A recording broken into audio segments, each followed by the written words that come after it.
Periods అనగానే కేవలం 3 నుండి 5 రోజులు జరిగే రక్తస్రావం మాత్రమే అని చాలామంది అనుకుంటారు.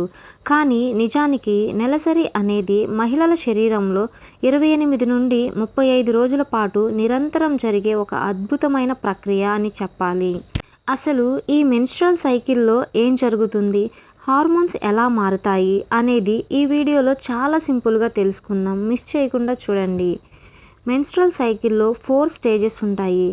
ఫస్ట్ది మెన్స్ట్రువల్ ఫేజ్, నెలసరి ఆర్ పీరియడ్ దశ అంటారు. ఇది డే 1 నుంచి డే 5 వరకు ఉంటుంది. ఈ స్టేజ్లో ఏం జరుగుతుంది? సైకిల్లో ఇది మొదటి రోజు.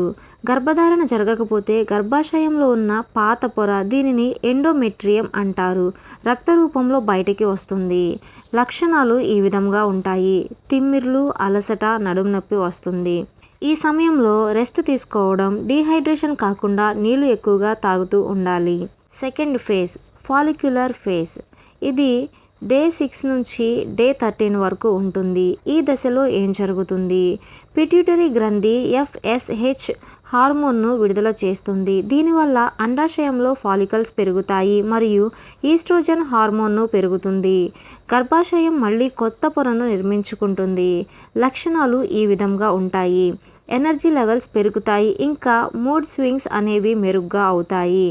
థర్డ్ ఓవ్యులేషన్ ఫేజ్ అంటే అండం విడుదల దశ. ఇది డే 14న జరుగుతుంది. పరిణితి చెందిన అండం అండాశయం నుండి విడుదలవుతుంది. ఇది గర్భధారణ జరగడానికి అత్యంత అనుకూలమైన సమయం అని చెప్పొచ్చు. లక్షణాలు ఈ విధంగా ఉంటాయి. శరీర ఉష్ణోగ్రత స్వల్పంగా పెరగడం, డిశ్చార్జ్ పెరగడం జరుగుతుంది.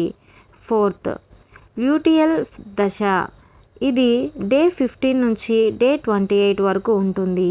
ఈ దశలో ప్రొజెస్టెరాన్ హార్మోన్ పెరిగి గర్భాశయాన్ని సిద్ధం చేస్తుంది. అండం ఫలదీకరణ చెందకపోతే హార్మోన్ లెవెల్స్ పడిపోయి మళ్ళీ మొదటి దశ అంటే పీరియడ్ మొదలవుతుంది. ఈ విధంగా లక్షణాలు కనిపిస్తాయి. ప్రీ మెన్స్ట్రువల్ సిండ్రోమ్ అంటే మూడ్ స్వింగ్స్, బ్లోటింగ్, మొటిమలు, కోపం. చివరిగా ఈ విషయాల్ని గుర్తుంచుకోండి. పీరియడ్ సైకిల్ను ట్రాక్ చేయడం వల్ల మన ఆరోగ్యంపై స్పష్టత అనేది వస్తుంది. జీవనశైలి మార్పులు, ఒత్తిడి లేదా PCOD, PCOS వల్ల ఈ సైకిల్ కూడా మారవచ్చు. రెగ్యులర్గా పీరియడ్స్ రాకపోతే డాక్టర్ని సంప్రదించాలి. ఈ ఇన్ఫర్మేషన్ మీకు ఉపయోగపడితే ప్లీజ్ లైక్ చేసి మీ ఫ్రెండ్స్ అండ్ ఫ్యామిలీకి షేర్ చేయండి.